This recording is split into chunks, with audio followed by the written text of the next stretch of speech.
El día de hoy vamos a ver el tema de la caída y sus consecuencias. ¿Sí miran la pantalla, hermanos? Muy bien. En el capítulo 2 de Génesis nos presenta un cuadro hermoso de la vida del hombre en el Edén. Todo era bueno. Sin embargo, la escena cambia radicalmente en el capítulo 4, pues ahora los hombres conocen la envidia, el odio y la violencia. ¿Cómo comenzó la maldad y todo el sufrimiento en el mundo? La única respuesta satisfactoria del origen del mal se encuentra en el capítulo 3 del Génesis, en el mundo y cómo ha producido consecuencias trágicas universales. Entonces, quiere decir, hermanos, que el pecado no solamente afecta a la vida del ser humano, sino que afecta a toda la creación. El pecado no afecta solamente la vida del ser humano, sino afecta a toda la creación. ¿Por qué? Porque antes de la caída del hombre, ¿cuántos de ustedes han escuchado hablar de la cadena alimenticia? Que es un pequeño animal que se come a otro y el otro más grande se come a otro y así se va la cadena. Muy bien, se cree que anteriormente a la caída del hombre no existía. ¿Por qué? Porque no era necesario, pero después de la caída del hombre entra el pecado al mundo y afecta al hombre, pero también afecta a la naturaleza, afecta a la tierra, afecta a los animales, etcétera. El tentado y la tentación, el capítulo 3 de Génesis, del 1 al 6. Aunque Moisés no dice aquí que el tentador era Satanás, se lo indica en el Nuevo Testamento en Juan 8:44 y Apocalipsis 12:9. La actual forma repulsiva de la serpiente y su veneno la hace un buen símbolo del enemigo del hombre. También sus movimientos sinuosos sugieren que las insinuaciones insidiosas que el maligno empleó para tentar a la mujer. Si se fija en el relato del Génesis, no dice que el diablo vino con la mujer, no, dice, y la serpiente era astuta. Entonces, todos sabemos que es el enemigo, todos sabemos que es Satanás, pero Génesis no hace referencia directamente a que es Satanás, sino hasta el Nuevo Testamento, que es cuando Juan y Apocalipsis, en el Evangelio de Juan y en el Apocalipsis se menciona que la serpiente antigua es Satanás. Entonces, por eso, hermanos, tenemos en la Biblia como símbolo de Satanás a la serpiente.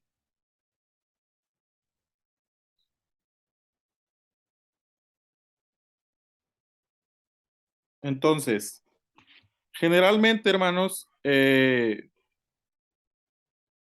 nosotros pensamos que, miren, es algo extraño porque ¿cuántos de ustedes, y les hago esta pregunta, la serpiente antes de la caída no se arrastraba, porque es parte de una maldición el que se arrastre por el polvo, probablemente tenía extremidades. Entonces imagínense un tipo cocodrilo o una serpiente como tipo cocodrilo que camina, que tiene extremidades muy probablemente, eh, y, y se pone a platicar con la mujer. A mí me hubiera dado miedo, hermanos, yo hubiera corrido, ¿verdad? Si una serpiente me empieza a hablar, como que, qué miedo, ¿no, hermano? Entonces, no sabemos si fue una conversación verbal, ¿verdad? Porque que abrió la boca la serpiente y le dijo, no, mira, Eva, bla, bla, bla. O si fue como una cuestión de pensamiento, ¿no? De que, no sé si han visto, por ejemplo, en las películas, cómo las serpientes como que engañan a la persona o a la presa y como que la hipnotizan. No sé si han tenido esa idea. Entonces, no sabemos exactamente cómo fue la conversación, pero lo que sí sabemos es que hubo una conversación. Parece que Satanás tomó posesión de la serpiente y habló por medio de ella, realizando un milagro diabólico. Generalmente, él opera por medio de otros y es más peligroso cuando aparece como un ángel de luz. Entonces, si aparece como una serpiente, puede ser fácil, ¿verdad? Porque es una serpiente, pero si aparece como un ángel de luz, que también puede ser, según la palabra de Dios, pues ahí es más difícil de distinguir.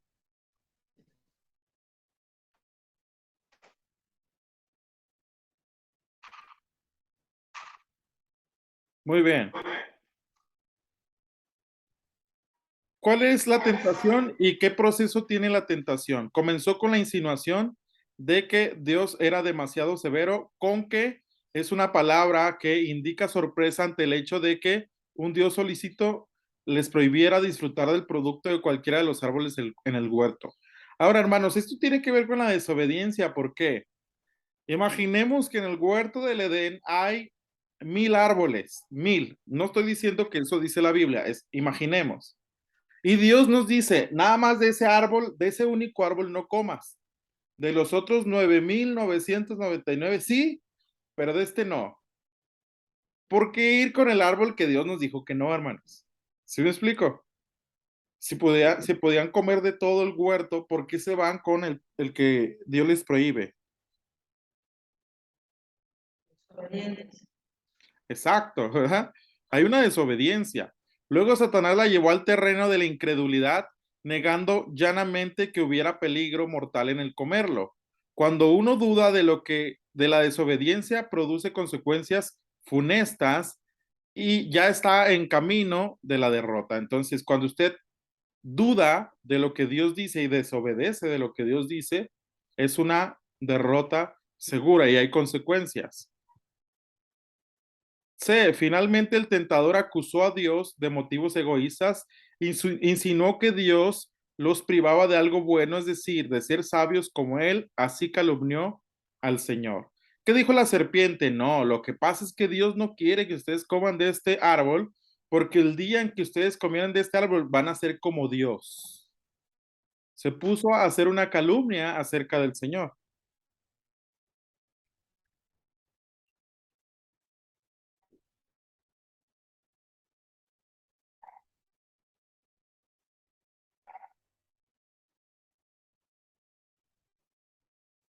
Inciso siguiente, mientras que Eva no dudaba de la palabra de Dios y su bondad, no sentía fascinación por lo prohibido.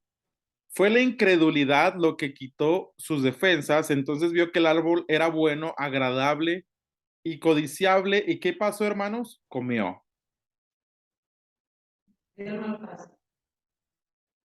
Ahora, también, hermanos, la Biblia no nos dice que es una manzana. Generalmente, y la cultura, lo que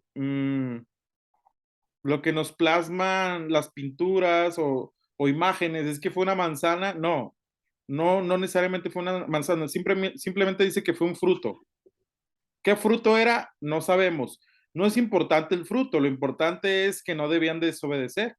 Entonces, el fruto, cualquiera que hubiera sido, no hay problema por eso, sino más bien el no obedecer a Dios. Por eso vio que el árbol era bueno, agradable y codiciable.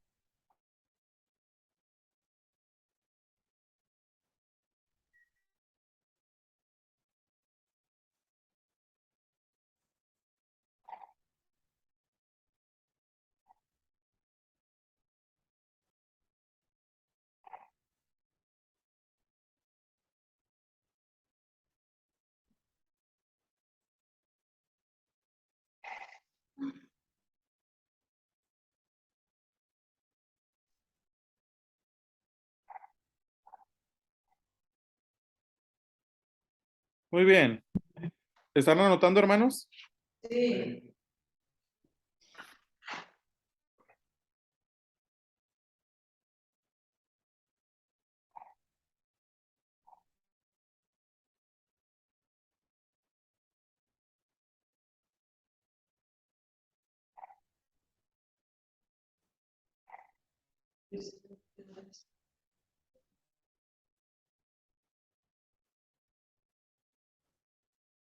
Muy bien.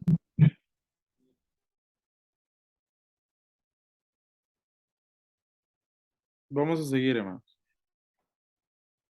¿Cuáles son las consecuencias del primer pecado según Génesis 3 7 al 24? Siguieron al pecado resultados desastrosos como un río impetuoso, no eran desproporcionalmente severos en comparación con el delito. Evidentemente Dios había provisto todo para el bien del hombre y había prohibido una sola cosa. Al ceder a la voz de Satanás, el hombre elegía agradarse a sí mismo, desobedeciendo deliberadamente a Dios, era un acto de egoísmo y rebelión inexcusable. En efecto, era atribuirse el lugar de Dios. ¿Cuál es el engaño más grande que Satanás hace al ser humano, hermanos? Tú también puedes ser como Dios. Les pregunto, ¿nosotros podemos ser como Dios? No. No, en lo que se refiere a Satanás, no, somos hechos a imagen y semejanza de Dios, pero nunca podremos ser tal cual Dios es. Entonces, no somos dioses. Y es parte, si usted se fija, del engaño de Satanás a través de toda la historia. ¿Qué era lo que hacían los emperadores en el antiguo tiempo? Incluso en la actualidad algunos hermanos que dicen, se sienten ser dioses, ¿cierto? Sí. Entonces, por eso hay consecuencias del primer pecado. Las consecuencias teológicas de la caída son las siguientes. Adán y Eva conocieron personalmente el mal porque no lo conocían. Sus ojos fueron abiertos. Las mentiras de Satanás estaban entrelazadas con un hilo de verdad. Adán y Eva llegaron a parecerse a Dios, distinguiendo entre el bien y el mal. Pero su conocimiento se diferencia del que tiene Dios, en que tal conocimiento de ellos fue el de la experiencia pecaminosa y contaminada. Dios, en cambio, conoce el mal como un médico conoce el cáncer. Pero el hombre caído conoce el mal como el paciente conoce su enfermedad. La conciencia de ellos se despertó en un sentimiento de culpabilidad y de vergüenza. ¿Qué es lo que hizo el hombre después de pecar, hermano? Echarse la culpa uno al otro. Echarse la culpa uno al otro y ¿qué más? Esconderse. Esconderse. Se escondieron, exactamente. ¿Qué es lo que nosotros hacemos por nuestra naturaleza caída cuando pecamos delante de Dios? Escondernos, hermano. Es como que una tendencia, ¿verdad? Pero Dios es tan bueno que viene y nos busca, porque Dios buscó al hombre, hermanos, al hombre y a la mujer.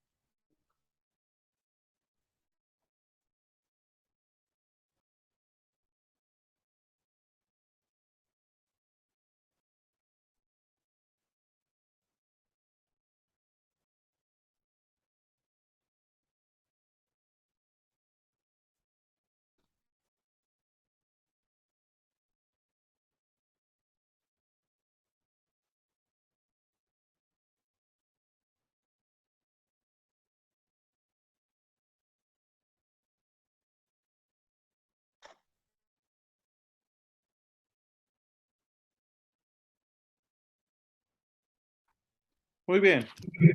¿Listo, hermanos? ¿O me espero un poquito?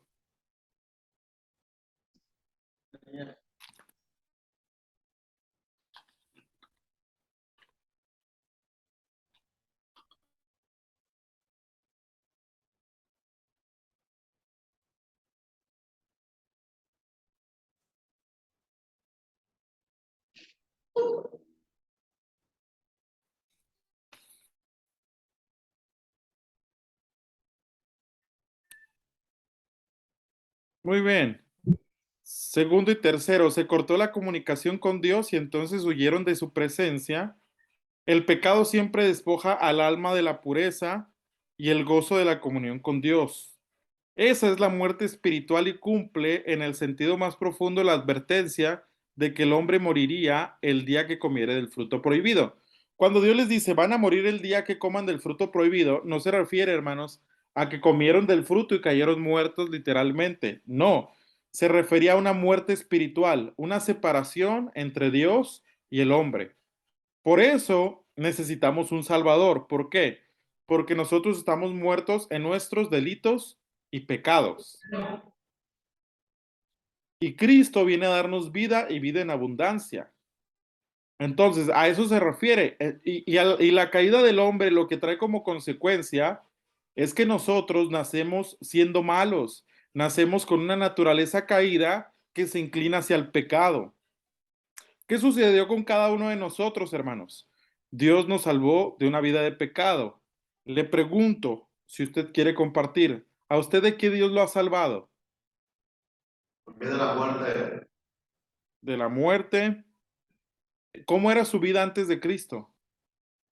Mm, Fui pecadora, estaba en los vicios de la drogadicción y a través de eso me vino un desgarre en el pecho y los doctores cuando me habían dicho que ya pues no podían ni llevarme a un poblado a que me dieran sangre porque ya había derramado mucha sangre en mi interior.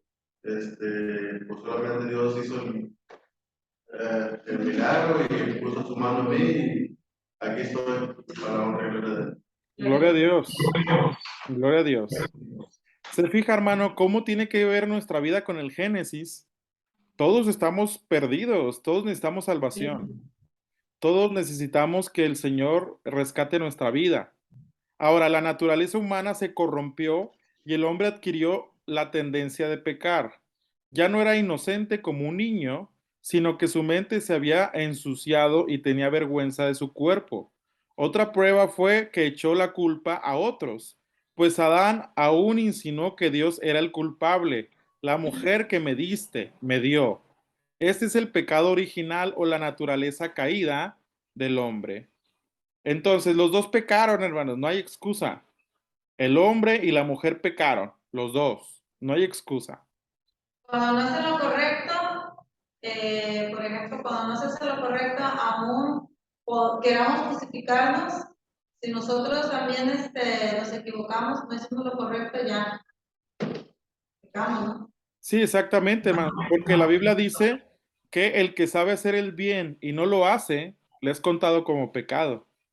Entonces, imagínense usted que tenemos... Ahora, no significa porque mucha gente, hermanos, piensa que, sobre todo los no creyentes, piensan que cuando nosotros nos convertimos a Cristo ya somos perfectos. No, No. no somos perfectos. Estamos tratando de llegar a la estatura del varón perfecto que es Cristo. Estamos cada día tratando de mejorar. Nos equivocamos, tenemos errores, pecamos todavía delante de Dios, sí, pero la diferencia es que ahora tenemos abogado para con el Padre, que es Jesucristo el justo. Entonces, la diferencia, hermanos, es que seguimos en un estado de corrupción. Nuestra mente, nuestro corazón necesita estarse renovando todos los días con la mente de Cristo. Entonces, eso significa que si yo fallo, Dios puede perdonarme por medio de Cristo, no me hace perfecto, pero la idea es fallar lo menos posible al Señor. Tratar de vivir una vida lo más correctamente posible. Ven, Dios castigó el pecado con dolor, sujeción y sufrimientos. Un Dios santo no puede pasar por alto la rebelión de sus criaturas. La mujer sufriría dolores en el parto y estaría sujeta a su marido. Ahora, hago una pausa, hermanos. No significa que la mujer no tuviera dolores de parto antes de la caída, porque ¿qué es lo que dice Dios? Aumentaré los dolores de parto. Quiere decir que sí había cierto dolor, pero probablemente no era tan fuerte como los tienen. Ahora, mire, fíjese cómo la Biblia nos dice la realidad, nos dice la verdad y cómo la gente aún así no quiere creer. La Biblia dice que se aumentan los dolores de parto. Entonces, les pregunto a las hermanas que han sido mamá o las mujeres que son mamás, ¿el parto es doloroso? Sí, hermanos. Es yo creo que de los peores dolores que se pueden experimentar en la vida, según las mujeres lo narran, ¿no? Entonces, ¿cómo la Biblia dice que el parto se sufría, tenía un cierto dolor, pero Dios aumentó los dolores en el parto? Es parte de las consecuencias del pecado. Las mujeres sufrirían dolores de parto y estarían sujetas a su marido, pero estar sujetas a su esposo es una maldición, no debe tener una familia en la cabeza. Además, no está una figura de la relación entre Cristo y la iglesia. El mal consiste en que la naturaleza caída del varón ya lo hace propenso a abusar de la autoridad sobre la mujer. Del mismo modo que la autoridad del marido sobre la mujer puede traer sufrimientos, el deseo femenino respecto de su esposo puede ser motivo de angustia. El deseo de la mujer no se limita a la esfera física, sino que abarca todas sus aspiraciones de esposa, madre y ama de casa. Si el matrimonio falla, la mujer queda desolada y obviamente también el marido, hermanos. Entonces, no se supone que la mujer tenga que hacer lo que el marido dice, no. Es ayuda mutua, es ayuda idónea, ¿verdad? Entonces, la mujer le ayuda al hombre y el hombre le ayuda a la mujer. Por ejemplo, hermanos, miren, yo reflexionaba esto y le decía esto a un hermano de la iglesia. No cualquiera se hubiera podido casar con la mujer con la que yo me casé, por muchas razones. Una de ellas es la siguiente. Ella ahorita está de viaje, hermanos, anda predicando en Mérida, Yucatán, anda predicando en un congreso de damas. ¿Quién se tiene que hacer comida? ¿Quién se tiene que planchar? ¿Quién se tiene que lavar? Yo merengues, hermanos.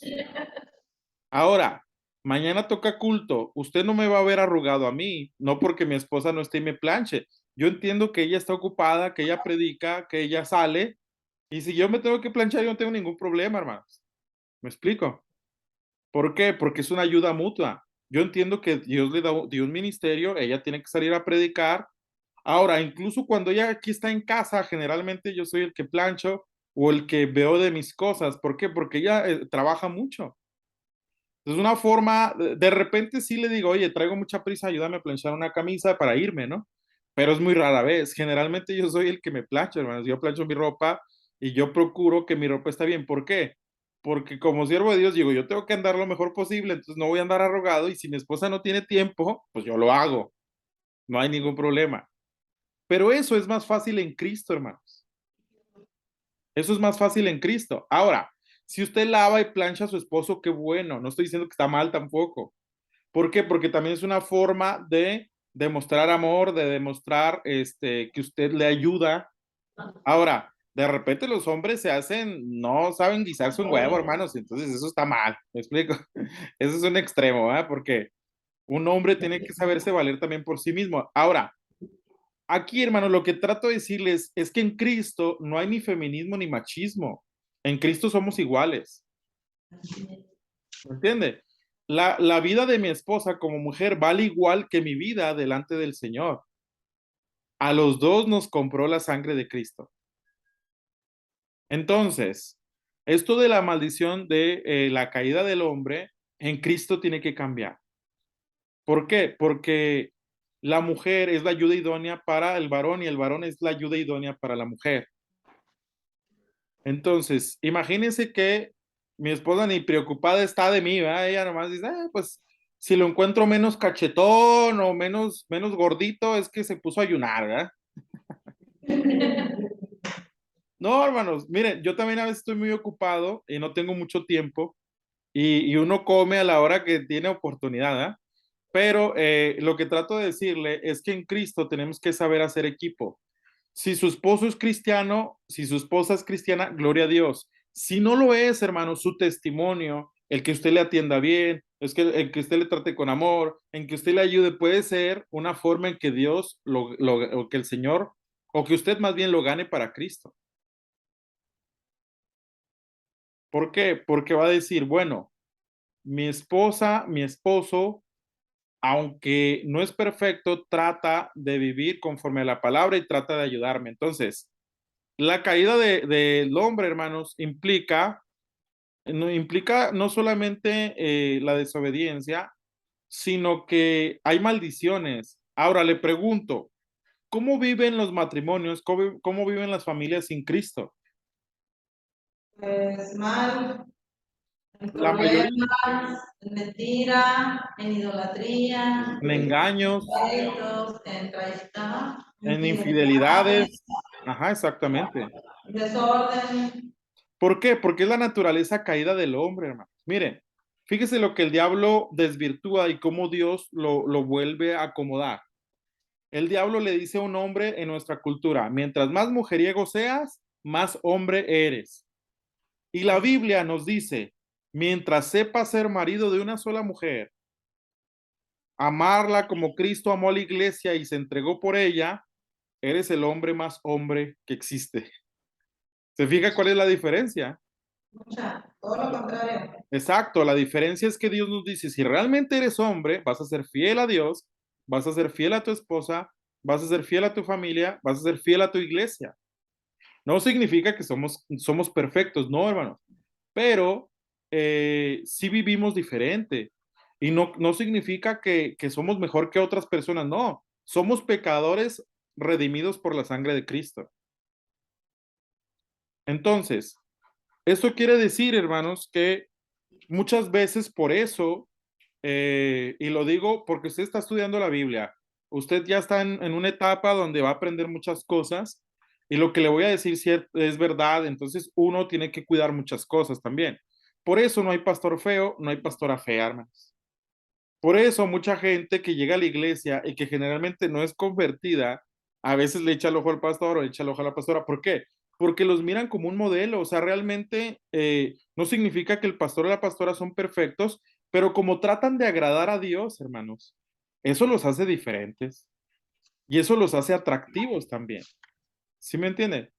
Entonces, los que siguen con la naturaleza caída, les parece muy atractivo un hijo de Dios.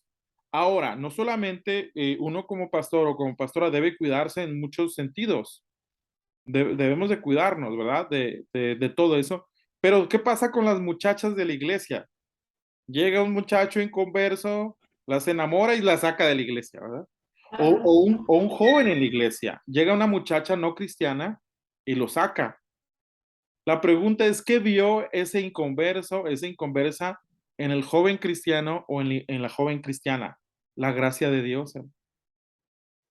Ahora, que los jóvenes y las muchachas en la iglesia creen en el matrimonio, entonces dicen, bueno, yo voy a guardar mi cuerpo hasta casarme, yo voy a guardar mi cuerpo hasta que tenga un esposo, hasta que tenga una esposa, yo voy a servir a Dios. Y no solamente eso, hermanos, miren, una joven cristiana no necesariamente se desvela en las fiestas, se emborracha, entonces obviamente su cara, su rostro va a ser diferente.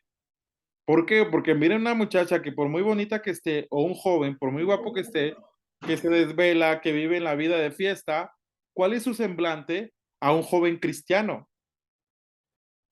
Se fija cómo Dios restaura las cosas. Por eso, hermanos, la pregunta es, ¿Adán y Eva fueron salvos espiritualmente, sí o no? ¿O se perdieron por su desobediencia?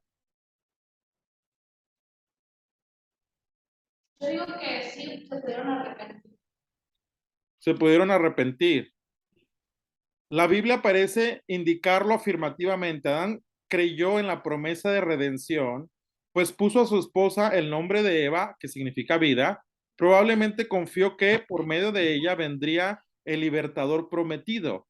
Parece que ella también tenía fe, pues nombró a su primer hijo Caín, que significa adquirir o posesión. Es probable que Eva haya pensado que Caín sería el redentor prometido por Dios. Jehová respondió a la fe de la pareja proveyéndoles túnicas de piel para cubrir su desnudez. Puede ser que eso indique el origen divino del sacrificio y prefigure el mandato de justicia previsto mediante la muerte de Jesús. Podemos sacar en conclusión por este relato que la fe en las promesas de Dios es, desde el principio, el único medio de ser aceptados por el Señor. Entonces, Dios le da una promesa a Adán y Eva de redención, de que iba a venir un redentor, iban a ser un redentor.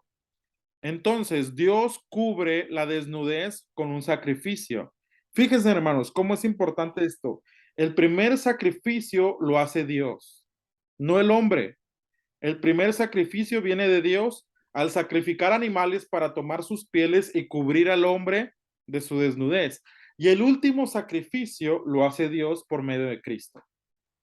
El primer sacrificio lo hace Dios cuando cubre al hombre con pieles su desnudez. Y el segundo y último sacrificio, o el último sacrificio, más bien lo hace Dios por medio de Cristo. Por lo tanto, sí pudieron haber sido salvos. Ahora, ¿cuál es la promesa de la redención que Dios les había hecho? Génesis 3:15. Una vez caído el hombre, Dios fue quien lo buscó antes de que buscara él a Dios. Siempre ha sido así, el buen pastor busca a los perdidos. Génesis 3:15 es el primer destello de salvación. Y pondré enemistad entre ti, la mujer, y entre tu simiente y la simiente suya. Esta te herirá en la cabeza y tú la herirás en el calcañar. Entonces la serpiente hiere a la mujer en el tobillo, en el talón, que es el calcañar, y la mujer la aplasta en la cabeza para matarla. Entonces se refiere a la muerte de Cristo, hermanos. La muerte de Cristo es el simiente de la mujer o el hijo de la mujer que viene a ser Cristo, muere en la cruz del Calvario, por eso la serpiente la muerde en el calcañar, pero Cristo derrota a la serpiente antigua en la cruz del Calvario al morir y resucitar al tercer día. Génesis 3:15 significa eso, la muerte de Cristo vence a la serpiente para siempre. La muerte de Cristo vence a la serpiente para siempre. Pero esto es una promesa que se vino a cumplir hasta que Cristo viene, hermanos.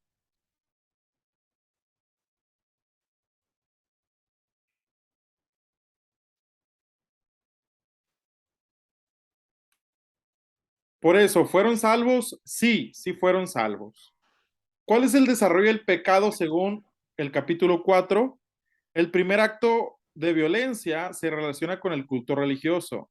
Desgraciadamente, la historia de la humanidad está repleta de riñas, brutalidades y guerras motivadas por el celo religioso. Lo que debe unir a los hombres se tergiversa y los separa. Se nota aquí que Satanás emplea el pecado para envenenar las mismas fuentes de Dios. ¿Por qué Dios rechazó a Caín y su ofrenda y miró con agrado a Abel y su ofrenda? ¿Había pecado en el corazón de Caín? Las obras de Caín eran malas y las de su hermano justas. Primera de Juan 3:12. Dios mira la actitud del oferente, la cual es más importante que su ofrenda. Por su fe, Abel ofreció a Dios más excelente sacrificio. Hebreos 11:4.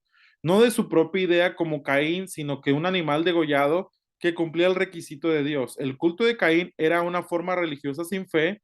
En cambio, Abel ofreció su corazón, se trajo a sí mismo. Entonces, ¿cuál era la diferencia entre el sacrificio de Caín y de Abel? Que Caín lo hizo según sus deseos, según sus ideas, pero Abel lo hizo conforme a lo que Dios había pedido y lo hizo con su corazón.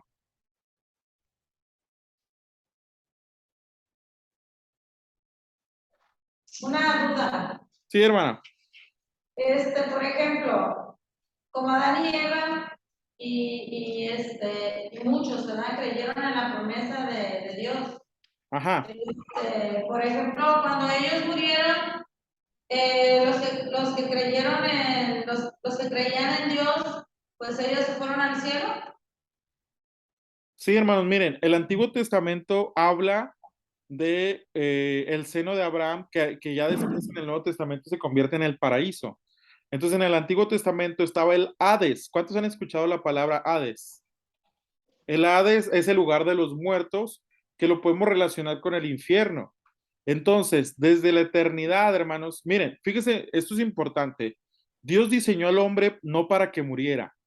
El hombre tenía que vivir eternamente, pero como falló, como pecó, entró el pecado y el hombre entonces ahora muere físicamente y espiritualmente. Al morir físicamente, hermanos, el que cree en las promesas de Dios es salvo y se va al paraíso con Dios o se va al cielo con Dios. El que no es condenado. Entonces, desde Adán y Eva, el que creía en las promesas de Dios era salvo. ¿Por qué somos salvos? Por la fe en Cristo Jesús. ¿Por qué eran salvos Adán y Eva, Entonces, Abraham? antes de que viniera nuestro Señor Jesucristo, ellos ya se habían ido. Sí, desde antes de que viniera el Señor Jesús, ellos ya están en un lugar que más adelante el Antiguo Testamento menciona como el seno de Abraham, como el lugar de descanso, como un lugar, como un tipo paraíso. Entonces, por eso encontramos en la historia de Lázaro y el rico que Lázaro, el mendigo, está con Abraham y el mendigo y el rico está en el infierno, en el Hades. ¿Cuántos han leído esa historia? Que le dice el rico a Abraham, dile a Lázaro que moje su dedo para que lo ponga en mi lengua, para refrescarme. Eso lo encontramos en el Nuevo Testamento. Entonces, desde que ellos mueren, al creer en las promesas de Dios por fe, son salvos, hermanos. Nosotros, ¿cómo somos salvos? Al creer en el sacrificio que Cristo hizo nosotros por fe. Por fe lo creemos.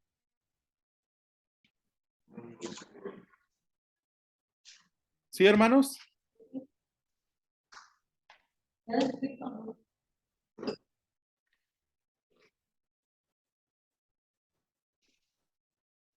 ¿Ya me miran otra vez o no? Muy bien. Escuchamos. Miren, Caín mató a Abel, hermanos, y Dios tuvo misericordia. Dios, sin embargo, trató a Caín con ternura, rogándole que dejara su petulencia infantil. La Biblia de Jerusalén da el sentido de la advertencia divina, mas si no obras bien, a la puerta está el pecado acechando como fiera que te codicia y a quien tienes que dominar. 4:7. Caín tiene que elegir entre dominar su envidia o ser dominado y consumido por ella. Se niega a enfrentarse con el pecado y es llevado por la violencia. Se ve el desarrollo del mal tras el fratricidio, es decir, mató a su hermano. Está el odio, tras el odio de la envidia, y tras la envidia el orgullo y lo herido. Entonces, la marca de Caín, hermanos, que Dios pone, muy probablemente es una marca así, no podemos estar seguros, pero Dios marca a Caín para que nadie lo pueda matar. Dios le dice que nadie puede matar a Caín, sino que lo manda a otro lugar, ¿verdad? Le dice que se vaya y Caín sale de su casa y se va a otro lugar a vivir. Entonces Dios tiene misericordia de Caín y Abel, lo más probable, hermanos, es que al ser un creyente de Dios, al acercarse a Dios por medio del sacrificio, al confiar en las promesas de Dios, al morir, se fue con Dios. Ahora, escúcheme bien lo que le voy a decir. El cielo y el infierno son una sala de espera para los juicios de Dios. El que muere en Cristo se va al cielo, el que muere sin Cristo se va al infierno, pero todos ellos que se van al cielo o al infierno están esperando los juicios de Dios. Cuando Dios venga a juzgar a la tierra, los muertos regresarán, el mar regresará a sus muertos, grandes y pequeños serán juzgados. Entonces, hermanos, los que creemos en Cristo, reinaremos con Cristo, y los que se fueron al infierno y que no creyeron en Cristo serán lanzados al lago de fuego con Satanás y sus ángeles. Por lo tanto, el cielo y el infierno son una sala de espera. ¿Qué se está esperando? Están esperando los juicios de Dios. ¿Sí me explico, hermanos?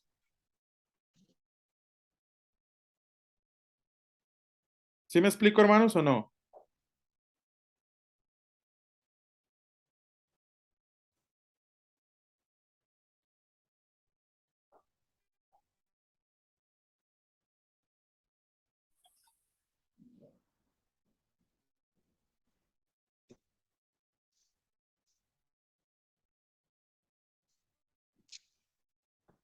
Está fallando un poquito, ¿verdad? La señal. Muy bien, pero ahí ya está otra vez. Miren, la reacción divina ante el primer homicidio demuestra que Dios inexorablemente castiga el pecado, pero a la vez es misericordioso.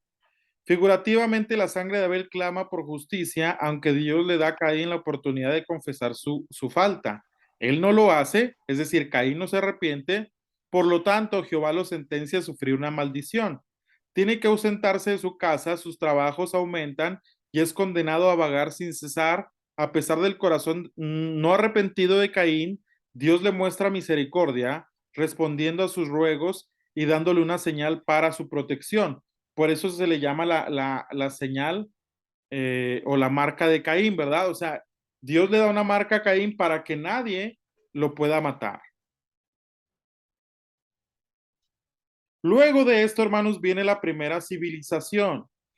Los descendientes de Caín desarrollaron la primera civilización. Jabal adquirió ganado, por lo que es llamado el padre de la agricultura. Jubal inventó instrumentos de música y es considerado el fundador de las bellas artes. Tubal Caín inventó herramientas y armas, comenzando así la industria en germen. Sin embargo, era una civilización que excluía a Dios. Lamec fue el primer polígamo, manchando la divina institución del matrimonio. Su impiedad llegó al colmo cuando se jactó de su violencia en su canto de la espada en Génesis 4, 23 y 24, y es evidente la ferocidad creciente del linaje de Caín. Con esto desaparecen de la Biblia los cainitas, pues no tienen ya más lugar en el plan divino. Entonces, la descendencia de Caín, hermanos, es una descendencia brillante porque generan la agricultura, las bellas artes, instrumentos, pero también entra la poligamia. ¿Qué es la poligamia, hermanos?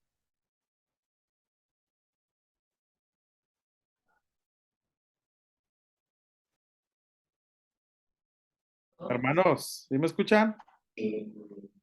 ¿Qué es la poligamia? Poligamia. Vamos a ver. Suena, pero no me acuerdo. Es el tener muchas mujeres o muchos esposos. Dios no mandó eso, hermanos. Dios no dijo que el hombre o la mujer tuvieran muchas parejas. No, no lo mandó. Es parte del pecado del hombre.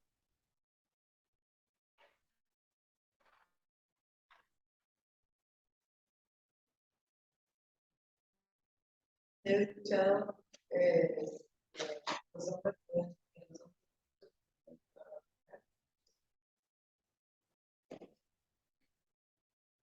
Muy bien. ¿Continuamos o sigue comentando? Espérese. Ya.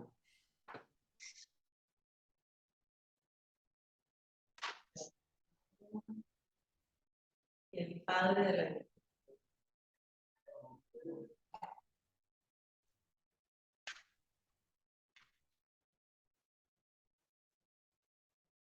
digamos que se llama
sí, Muy bien.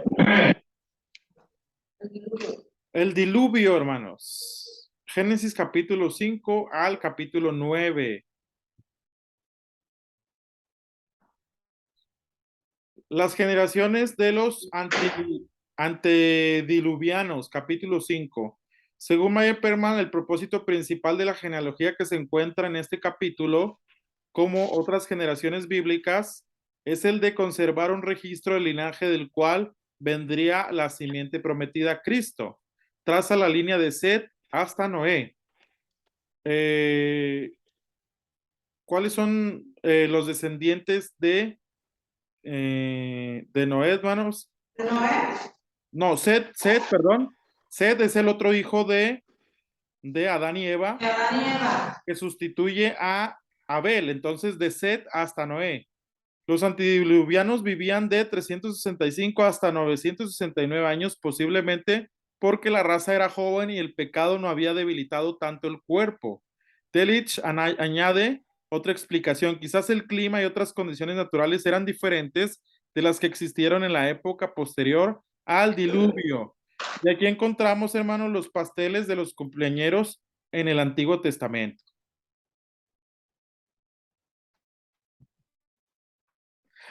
¿Se alcanza a ver la imagen o no? Sí. ¿Es qué? Ah, ¿es el pastel? No había visto el pastel. Los pasteles de cumpleaños en el Antiguo Testamento, hermanos. Imagínense que cumple, ¿cuántos cumplió? 320 años. No, pues sí. Ah, pues era pura velita. Se gastaba mucho en la velita. Exacto.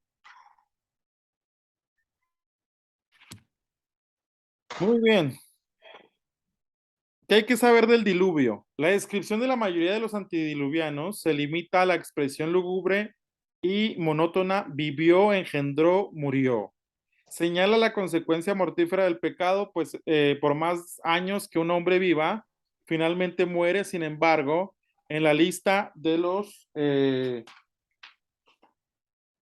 en la lista de los mortales se encuentra la esperanza de la inmortalidad. Caminó Enoc con Dios y desapareció. Lo llevó Dios.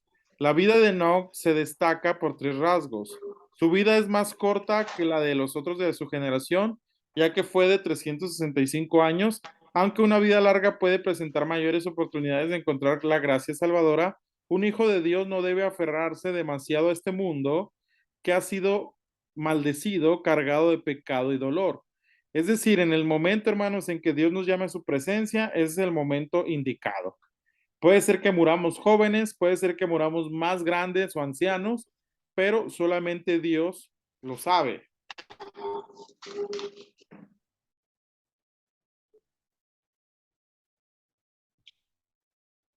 Ahora, muchos se preguntarán por el libro de Enoch, hermanos. El libro de Enoch es un libro muy famoso que anda por ahí y que mucha gente lo ha visto. ¿Por qué el libro de Enoch y otros libros no son parte de la palabra de Dios? ¿Por qué no son parte de la Biblia?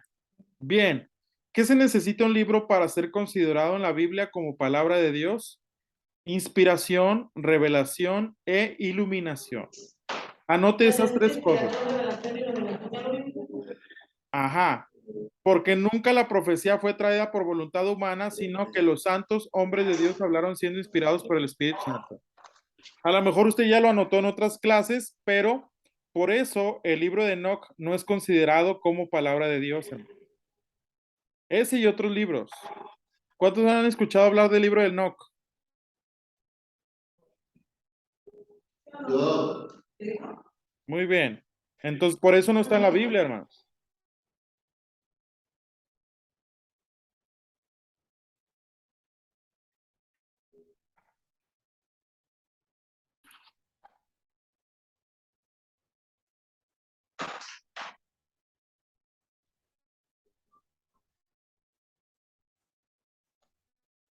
Dice, porque nunca la profecía fue traída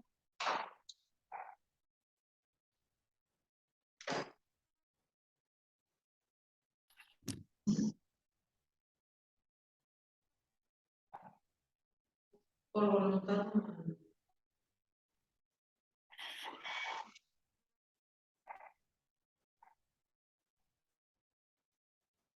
sino que los santos hombres de Dios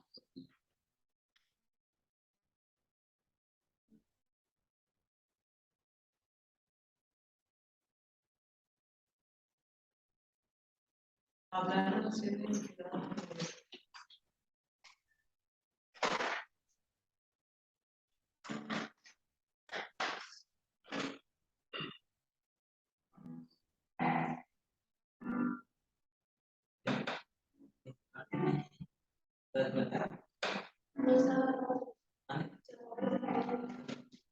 Muy bien.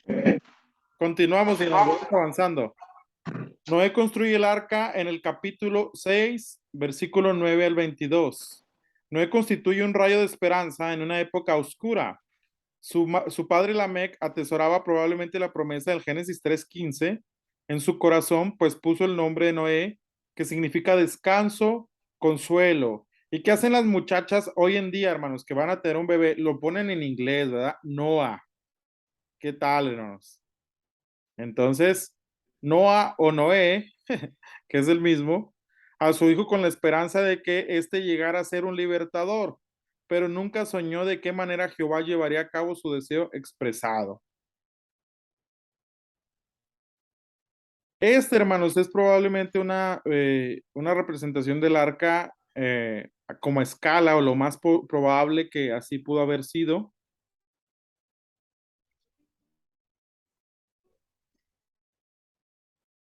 Hermanos, ¿se acuerdan de la pregunta de cuántos animales, sí, cuántas parejas metió Noé al arca? ¿Cuántas eran? 7 y 1. 7, muy bien. Cuando le den clase a los niños en la escuela dominical, díganle que 7, hermanos, no digan que nada más 2, porque después crecemos y no hallamos cómo es que sobrevivieron tantos animales.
¿Listo, hermanos? ¿Todavía no?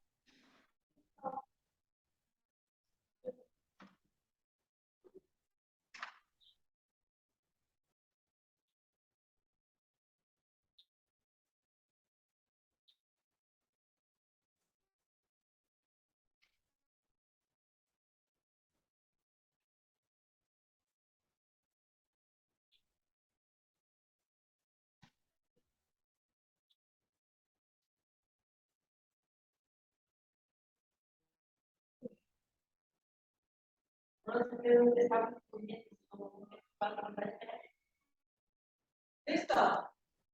Muy bien. Según ciertos cálculos, el arca tendría 135 metros de largo, 22.50 metros de ancho y 13.50 de alto. Correspondería al tamaño en tamaño a un moderno transatlántico. Constaba de 3 pisos divididos en compartimientos y un ventanal de 45 centímetros de alto, alrededor ubicado entre espacios de pared. En la parte superior se cree que tenía la forma de un cajón alargado. Algunos estudiosos calculan que el arca tendría capacidad para 7,000 especies de animales. Y aquí encontramos una bonita foto, hermanos, o una imagen más bien. Bueno, es una foto real, ¿verdad? Del arca de Noé, hermanos.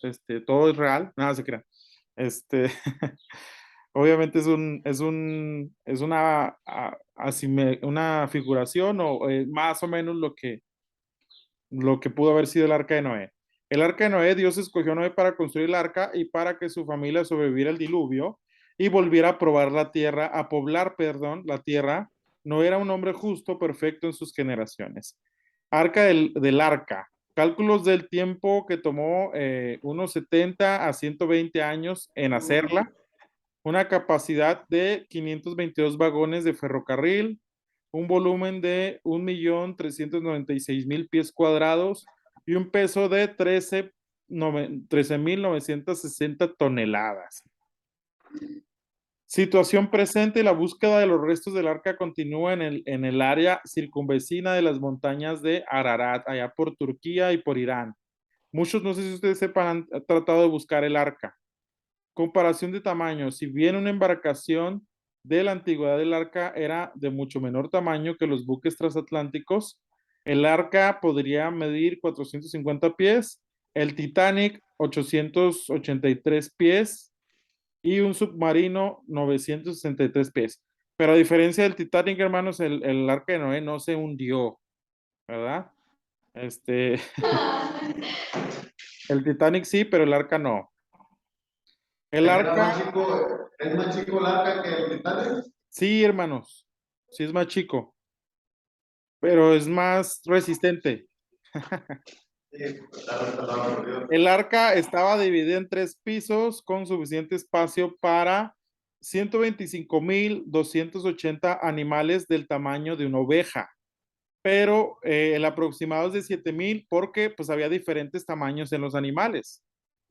No todos por ejemplo, si hubieran metido puras ovejas, el cálculo era de 125.280 ovejas, pero si metieron elefantes, jirafas, etcétera, pues obviamente baja la capacidad. Materiales de construcción: el arca estaba hecha de madera de gofer. La madera de gofer es probable que sea similar al ciprés moderno. Era una madera muy resistente, hermanos, obviamente.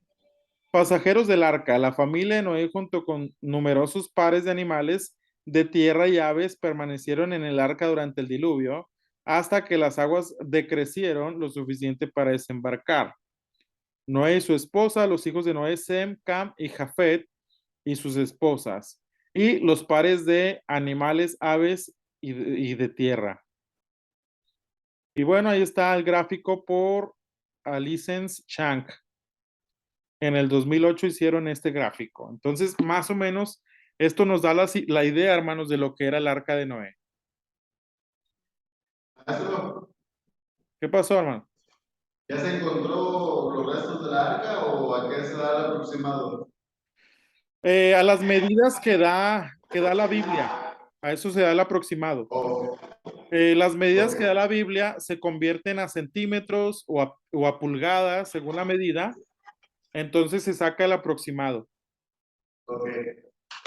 Hermanos, ¿saben por qué en el arca de Noé no iba la suegra de Noé? Porque el viaje era para puras parejas. Por eso puras parejas entraron, parejas de animales, parejas de personas. Pero ahí les va el otro chiste, hermanos. Ahí les va el otro chiste, escuchen. Bueno, más que un chiste, pues lo desmiente. ¿Por qué? Porque la suegra de Noé y la suegra de la esposa de Noé no fueron, pero la esposa de Noé venía siendo suegra de las hijas de las esposas de los hijos. Entonces, la esposa de Noé viene siendo la suegra de la esposa de Sem, De las la esposas. suegra de la esposa de Cam y la suegra de la esposa de Jafet. Entonces, sí viajó una suegra, hermanos, en el arca de Noé, por si tenían la duda. La mamá de los hijos de Noé. Exacto, exactamente. Si le preguntan alguna vez por $1,000,000, ¿en el arca de Noé había una suegra? Sí, sí había. Sí. Muy bien. Dios limpia la tierra con el diluvio, capítulo 7, 1 al 8, 14. 7 días antes de comenzar el diluvio, Dios manda que Noé y su familia y los animales entrasen en el arca. Posiblemente Dios haya hecho que los animales presintieran el inminente catástrofe y se volvieran mansos. Hago una pausa, hermanos. Ahora, en estas últimas semanas, que muy difícil porque ha temblado, no sé cómo les fue a ustedes con el terremoto, con el temblor, hermanos. Bien, porque aquí estamos. Y Dios ha sido bueno, ¿verdad? Pero no Amén. sé si ha visto algunos videos o si le pasó en su casa, que algunos animales como que presienten, ¿verdad? Y Presienten este tipo de situaciones. Se cree que los animales pudieron haber previsto que iba a haber una catástrofe y por eso se acercaron al arca. Noé debía llevar el arca una pareja de animales de cada especie, según el 6:19, y 7 parejas de los animales limpios, según el 7:2. Los adicionales probablemente eran para suplir carne y animales para sacrificar. Se supone que gran parte de los animales estaban invernando mientras estaban en el arca.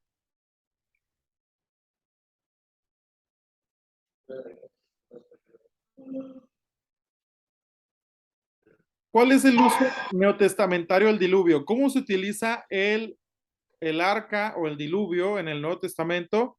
La referencia al diluvio en el Nuevo Testamento sirve como advertencia de que Dios es el justo juez de todo el mundo y castigará inexorablemente el pecado y librará de la prueba a los piadosos. Segunda de Pedro 2, 5 al 9. Hermano, Sí, una pregunta. sí. ¿Cómo es que existen las gallinas si las gallinas no subieron al arca? Bueno, la gallina cruzó el camino y cruzando el camino estaba el arca, hermanos. Ah, ¿en serio? Entonces, así se pudo salvar. En el tiempo de Noé, Dios destruyó el mundo con agua, pero en el futuro lo hará con fuego. Segunda de Pedro 3, 4 al 14. Será el preludio para establecer un nuevo orden en el que morará la justicia. Bueno, a la pregunta del hermano, ¿cómo sabemos lo de la gallina? Va incluido entre todas las aves, muy probablemente, hermanos. Porque la Biblia dice que animales de la tierra y todas las aves se metieron en el arca. ¿Por qué las aves y ellas vuelan? Porque como se inundó todo, no había donde reposaran, donde hicieran nido. Entonces, Cristo es el arca de nuestra salvación. El arca de Noé es un tipo de Cristo, un tipo de salvación. Así como Noé y su familia se metieron en el arca y fueron salvados, Cristo es nuestro medio de salvación. ¿Sí, hermanos? Sí.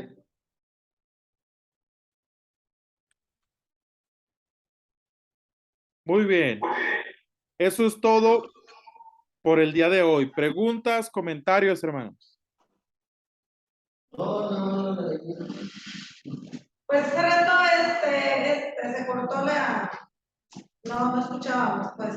Entonces, mi pregunta había sido hace rato de que si las personas, por ejemplo, las personas del Antiguo Testamento, que si ellas se habían ido al cielo, o sea, que si ellas se habían ido con Dios, o estaban esperando hasta que nuestro Señor Jesucristo muriera. No, sí, sí hay muchas referencias en el Antiguo Testamento de que por fe son salvos Abraham, los héroes de la fe, entre ellos los del Antiguo Testamento que creyeron. Moisés, Elías. Ajá, en el caso, por ejemplo, de Caín, de Abel, que murió, muy probablemente inmediato subió al paraíso con el Señor. Pero lo que pasa, hermanos, es que en el Antiguo Testamento hace referencia al seno de Abraham y al Hades. Por eso encontramos la historia de Lázaro y el mendigo y el rico, que el mendigo está en el seno de Abraham y el rico está en el Hades o en el infierno, y uno está en un lugar de tormento y el otro está en un lugar de descanso. Entonces, desde el Antiguo Testamento sí encontramos referencia de que ya iban a una eternidad con Dios. Pero, hermanos, ahora nosotros, ¿cómo vamos a ir con Dios por medio del sacrificio de Cristo? Si recuerdan, el Antiguo Testamento era exclusivo para la casa de Israel, para el pueblo elegido por Dios. Ya en el Nuevo Entonces, Testamento entramos nosotros. o sea, ya es para todos. Sí, a partir de Cristo ya es para todos.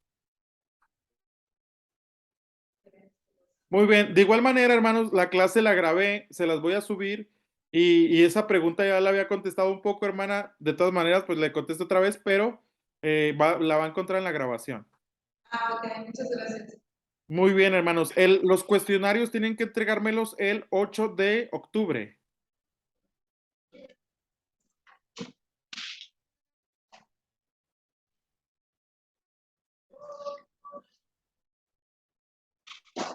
Muy bien. Si no hay más dudas, preguntas, comentarios, hasta aquí lo dejamos, hermanos. ¿Está bien? Está bien, hermano, Dios le bendiga. Eh, Vamos a orar. Les quedan unos minutos libres, hermanos. Aprovechenlos.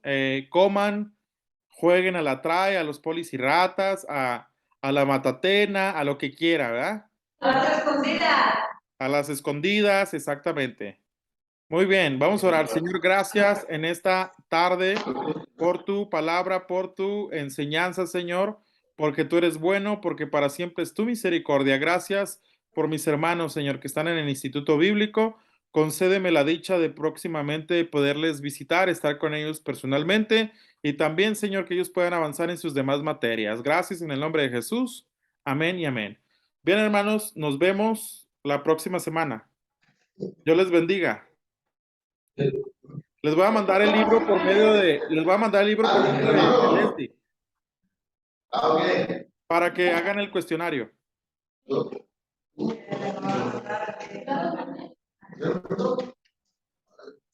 ¿Y el libro? El libro se los voy a mandar con Leslie. Ah, ok. Muy bien. Dios les bendiga.